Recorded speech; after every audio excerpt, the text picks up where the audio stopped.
ఇచ్చారు. తెలంగాణ అసెంబ్లీ సమావేశాల సందర్భంగా మాజీ సీఎం బీఆర్ఎస్ అధినేత కేసీఆర్ సోమవారం ఉదయం అసెంబ్లీకి రాగా సభలో తన సీట్లో కూర్చున్న కేసీఆర్ వద్దకు వెళ్లి మరి సీఎం రేవంత్ రెడ్డి పలకరించడం, ఆయనతో కరచాలనం చేసి ఆరోగ్యం గురించి వాకప్ చేసిన వీడియో సోషల్ మీడియాలో వైరల్గా మారింది. ఈ ఘటనపై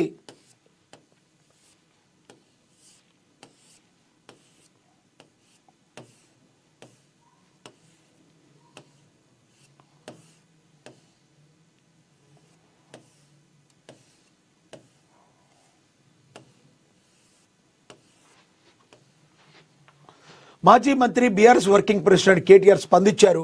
ముఖ్యమంత్రి సభలో కేసీఆర్ను కలిసేంత సంస్కారం ఉంటే చాలని, అయితే ఇదే సంస్కారం బయట మాటల్లో కూడా ఉంటే ఇంకా బాగుంటుందని చెప్పుకొచ్చారు. రాజకీయ ప్రత్యర్థులు ఒకరినొకరు పలకరించుకునేంత సానుకూల వాతావరణం ఉంటే మంచిదేనని పేర్కొన్నారు. తెలంగాణ తెచ్చిన నాయకుడిగా కేసీఆర్ పట్ల రాష్ట్రంలో ప్రతి ఒక్కరికి గౌరవం ఉంటుందని కేటీఆర్ చెప్పారు. కేటీఆర్ గారు, మరి మనం ఎంత సంస్కారం మనం కోరుకుంటున్నాము అవతల వాళ్ళ దగ్గర నుంచి, మరి మనం కూడా అదే మర్యాద ఇవ్వాలి కదా. మీరు దాన్ని కూడా మర్చిపోవద్దు. మేము మర్యాద ఇస్తాము, మీరు మర్యాద ఇవ్వండి అని చెప్తే బాగుంటుంది. కానీ కేటీఆర్ గారిని ఎవరు తక్కువ చేయలేదు. కానీ మీరు మాట్లాడిన తీరు మరి ఏ రకంగా ఉంటుందో మరి 1-4 సార్లు మీరు కూడా పునరాలోచించుకోవాలి. ఏమంటున్నారు? బీఆర్ఎస్ వర్కింగ్ ప్రెసిడెంట్ ముఖ్యమంత్రి సభలో కేసీఆర్ను కలిసేంత సంస్కారం ఉంటే చాలని, అయితే ఇదే సంస్కారం బయట మాటల్లో కూడా ఉండాలని. Note this point. బయట మాటల్లో ఉండాలని. బయట మాటల్లో ఉండేది ఫస్ట్ స్టార్ట్ చేసింది ఎవరు, తర్వాత మాట్లాడింది ఎవరు, అని అనేక క్యాలిక్యులేషన్స్ ఉంటాయి.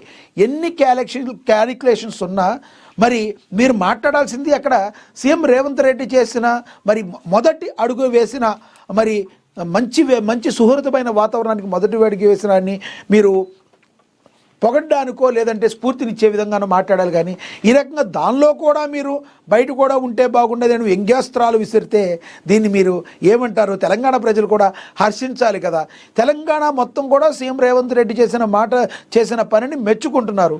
మీరేమో బయట కూడా ఉంటే బాగుండేదంటే, బయట ఉంటే బాగుండేదంటే బయట మీరు ఆ అవకాశం కల్పించాలి కదా. మీరు బండబూతులు తిట్టుకుంటూ పోతే మరి బయట వ్యక్తులు ఏం రియాక్ట్ కారా? నిప్పు ఇలా పట్టుకున్నామండి, మరి కాలంగానే చెయ్యి వెనక్కలాగుతాం, లేదా నిప్పు పెట్టాము మీరు అట్టాగే పట్టుకోండి చేతులు కాల్చుకోండి అంటే ఊరుకుంటారా? ఊరుకోరు. నిప్పు అక్కడ ఉంటే అది నిప్పు తాకంగానే అసంకల్పిత ప్రతీకార చర్యగా ఒక్కసారిగా చెయ్యి వెనక్కి వస్తుంది.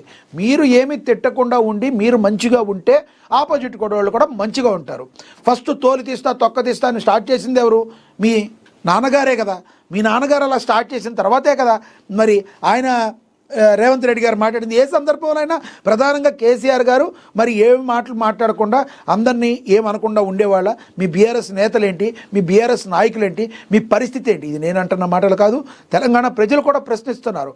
మీరు గతంలో అవన్నీ జరిగినాయి వదిలేసి దేవాలయం లాంటి అసెంబ్లీలోకి వెళ్ళిన తర్వాత ఇలాంటి మాటలు లేకుండా మరి ఒక మంచి వాతావరణంలో వెళ్ళడానికి మరి అంకురార్పణ జరిగిన దానికి తొలిమెట్టు వేసిన రేవంత్ రెడ్డిని మీరు అప్రిషియేట్ చేయాలి. ఏదో జరిగింది ఎలా ఉన్నా మరి రేవంత్ రెడ్డి గారు ఈ రకంగా చేయడాన్ని హర్షిస్తున్నాం అంటే మీ గౌరవాన్ని మీరు కాపాడుకున్న వాళ్ళు అవుతారు. అంతేగాని తెలంగాణ తెచ్చిన కేసీఆర్ అంటే అందరికీ ఇది ఉంటుందని రేవంత్ని ఇంకా తగ్గించే ప్రయత్నం మీరు ఇలా చేయడం సరి కాదు అని చెప్పి మరి తెలంగాణ ప్రజలందరూ కూడా అంటున్నమాట.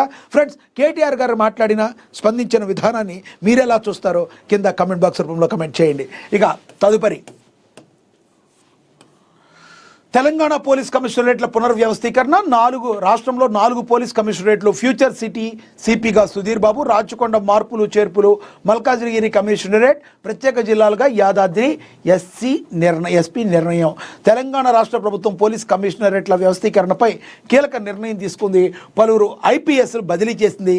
సైబరాబాద్ సిపిగా రమేష్ రెడ్డి, మల్కాజ్గిరి సిపిగా అవినాష్ మహంతి, ఫ్యూచర్ సిటీ సిపిగా సుధీర్ బాబు, యాదాద్రి ఎస్పీగా ఆకాంక్ష్ యాదవ్ను నియమించింది. సోమవారం రాత్రి ఉత్తర్వులు జారీ చేసింది. ఇదంతా కూడా మనం ఆలోచించాలి. ఫ్యూచర్ సిటీతో మరి తెలంగాణ రాష్ట్రం మరి దేశానికే తలామానికంగా మారబోతుంది. మరి ఫ్యూచర్ సిటీగా హైదరాబాద్ పేరు ప్రఖ్యాతలు ప్రపంచవ్యాప్తంగా మరింత విస్తరించనున్నాయి. మరి దీనంతటికి కూడా తెలంగాణ ప్రభుత్వం యొక్క తీసుకున్న నిర్ణయాన్ని మనందరం కూడా ఆహ్వానించాలి. సిటీ యొక్క పరిధి మరింత పెరగనుంది, మరింత విస్తరించనుంది. తద్వారా ఎన్నో పెట్టుబడులు, విదేశీ పెట్టుబడులతో ఎన్నో కంపెనీలు ఈ హైదరాబాద్కి రావడం అయితే జరుగుతుంది. తద్వారా ఎంతోమంది నిరుద్యోగులకు ఉద్యోగ అవకాశాలు లభిస్తాయి. మరి పక్క రాష్ట్రాల నుంచి కూడా ఎంతోమంది తెలంగాణలోని హైదరాబాద్కు రావడం ద్వారా హక్కున చేర్చుకుంటాకి ఎప్పుడూ కూడా తెలంగాణ సిద్ధంగా ఉంటుంది. అదేవిధంగా తెలంగాణలోని బిడ్డలకు కూడా, నిరుద్యోగ బిడ్డలకు అందరికి కూడా ఇక్కడ ఉన్న వాళ్ళకి మరి ఉద్యోగ అవకాశాలు కల్పించడానికి ప్రభుత్వం ఆ వైపు చర్యలు తీసుకోవాలి. ఇక ఫ్యూచర్ సిటీకి సంబంధించి మరి రాచకొండలో కూడా మార్పులు అయితే చేశారు. మరి తెలంగాణ పోలీస్ కమిషనరేట్లో వ్యవస్థీకరణ కీలక నిర్ణయం తీసుకున్నారు. సైబరాబాద్ సిపిగా రమేష్ రెడ్డిని, మల్కాజ్గిరి సిపిగా అవినాష్ మహంతిని, ఫ్యూచర్ సిటీగా సుధీర్ బాబుని, యాదాద్రి ఎస్పీగా ఆకాంక్ష్ యాదవ్లను మరి వాళ్ళు నియమించడం అయితే జరిగింది. ఇక నీటిపారుదల రంగంపై పీపీటీ మంత్రి శ్రీధర్ బాబు, శాసనసభ వ్యవహారాల మంత్రి శ్రీధర్ బాబు శాసనసభలో శీతాకాల సమావేశాలు 20 రోజులు నిర్వహించాలని స్పీకర్ను కోరినట్లుగా చెప్పారు. చివరకు స్పీకర్ 7 రోజులు సమావేశం నిర్వహించినట్టు తెలిపారు. బీఎస్సీ భేటీకి ముందు స్పీకర్ను కలిసిన బీఆర్ఎస్ ఎమ్మెల్యేలు అసెంబ్లీలో నీటిపారుదలకు సంబంధించిన అంశాలపై పీపీటీకి అవకాశం ఇవ్వాలని వినతి పత్రాన్ని సమర్పించారు. నీటిపారుదల రంగంపై ప్రభుత్వానికి పవర్ పాయింట్ ప్రెజెంటేషన్ అవకాశం కల్పించున్నప్పుడు ప్రధాన ప్రతిపక్షమైన బీఆర్ఎస్కు ఇవ్వాలని వారు కోరారు. దీని గురించి మనం మాట్లాడుకుందాం. మరి బాల్ అయితే కాంగ్రెస్ పార్టీ కోర్టులో అయితే ఉంది. ఏ నిర్ణయం తీసుకుంటుందో మనం చూడాలి. మరి ఇక్కడ ఒక మనకి విషాదకరమైన ఘటన కూడా ఒకటి జరిగింది. అమెరికాలో ఘోర రోడ్డు ప్రమాదం జరిగింది. తెలంగాణకు చెందిన 2 యువతులు దుర్మరణం చెందారు.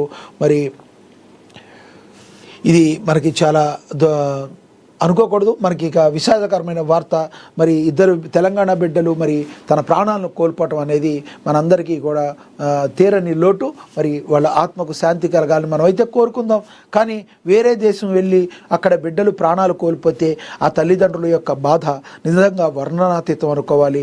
వాళ్ళకి ఎన్ని డబ్బులున్నా ఏమున్నా కూడా ఆ లోటు చాలా పొడచలేనిది. ఇలాంటివి ఎప్పుడు కూడా పునరావృతం కాకూడదని మనం కోరుకోవాలి. తెలంగాణ బిడ్డలు ఎక్కడున్నా కూడా క్షేమంగా ఉండాలని మనం అయితే కోరుకోవాలి. రానున్న రోజుల్లో మరి ఇలాంటివి ఎప్పుడు కూడా పునరావృతం కాకూడదని కోరుకుంటూనే వీళ్ళకి ఏన తరపున మరి మనం అయితే సంతాపం అయితే తెలియచేద్దాం.